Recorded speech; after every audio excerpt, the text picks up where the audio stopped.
and I recognize myself for the next series of questions. I think I want to start with Ms. Williams and Ms. Boyer, because I'm interested in why this discrimination continues to occur.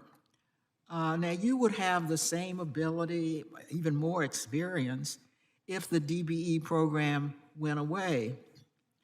So I'd like you to elaborate on why you think opportunities for small businesses like yours would dry up. You all seem to have testified to that effect without the DBE program. I'm trying to find whether there is a real remedy here that is lasting.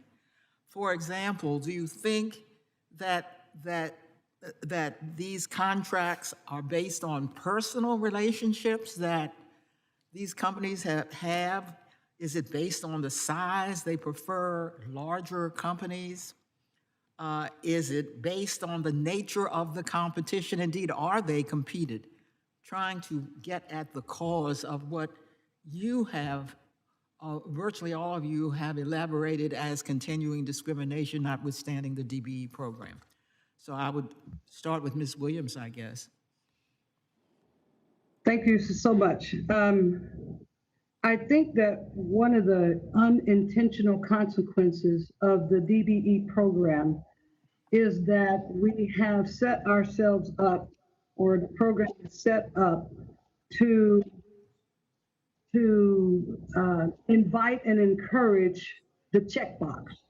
In other words, you have to check the box in order to win. So if I'm a large majority firm, and the goal is 25%, I'm looking for a DBE and I have to check the box.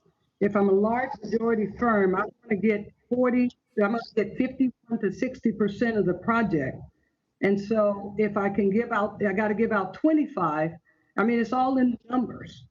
And so I think that if you graduate or you weren't a DBE, they would not pick you as just a good engineering company, so a professional service company, because you don't check the box. So unintentional consequence that the DBE program has developed, but it is what it is.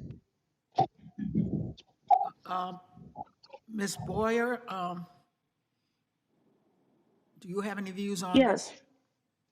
of course. So thank you for the question. Excluding the city that I live in, and I've headquartered in Belleville, Illinois.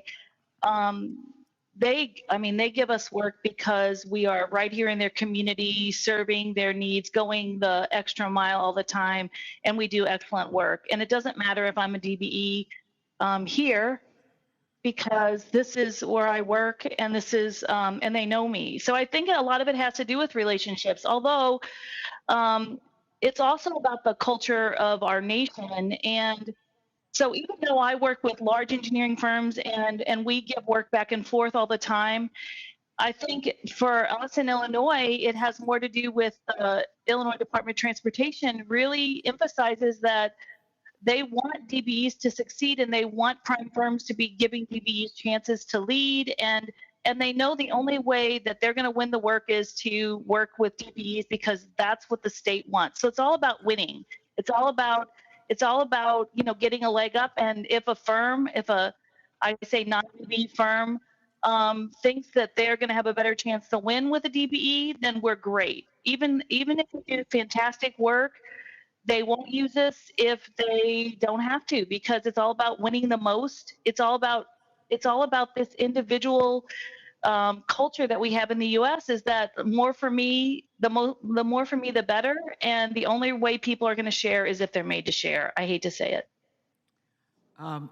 Interesting to note, says a lot about the importance of continuing this program, because you would think automatically these firms, women and minority-owned firms, would work their way into the industry. Ms. Leto, I must say your story was particularly chilling to me about the problems of women business owners.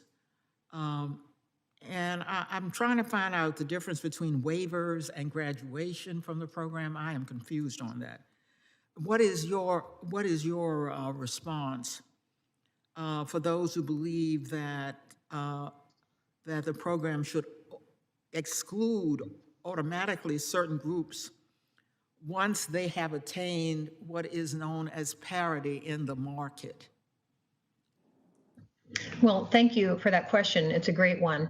First, big difference between graduating and the waiver. The waiver sought to exclude white women as a result of a disparity study that again had some unusual data in it with these two big mega projects where billions of dollars of contracts with multi-years of work were counted in that 2009 to 2011 study data period.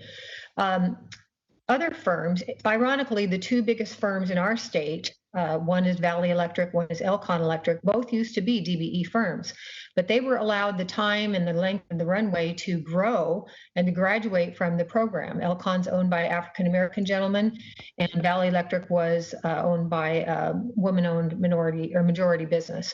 But they had, 10, They're not 12, in the program 15 years. any longer? They're not in the program any longer? Those No, two firms? they actually they graduated from Yeah. the program. Okay. But in the case of a waiver, we were essentially kicked out by our own agency because of the disparity study data that indicated that white women were getting more than our share of the DBE dollar, which is absolutely not true. So my company barely got its feet under it and started to do some great projects like the 520 bridge. And then I was completely cut off at the knees. And I would also concur with the other ladies that talked about not getting work without being in condition of award. I bid from the time the waiver was enacted in June of 2017. I bid hundreds of projects.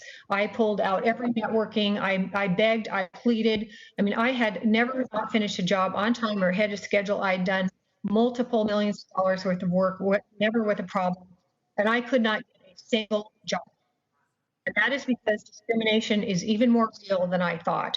And I've been in business for 22 years. I had a great reputation in the community, not only as a DBE firm, but as an electrical contractor. I had been in business for 10 years prior to starting my own firm in a non-DBE firm. I knew everybody knew me, but I couldn't get one job to save my company. And that's why my company died a death of 1,000 cuts over 18 months, $9 million a year to nothing. Thank you. My time has expired. I do note that you cited two firms that had graduated from the program. I would hope that if we have this hearing again, we will invite at least one firm that has graduated from the program so that we can learn about what the program does for people to put them on their own. I think that would have added a great deal to this hearing.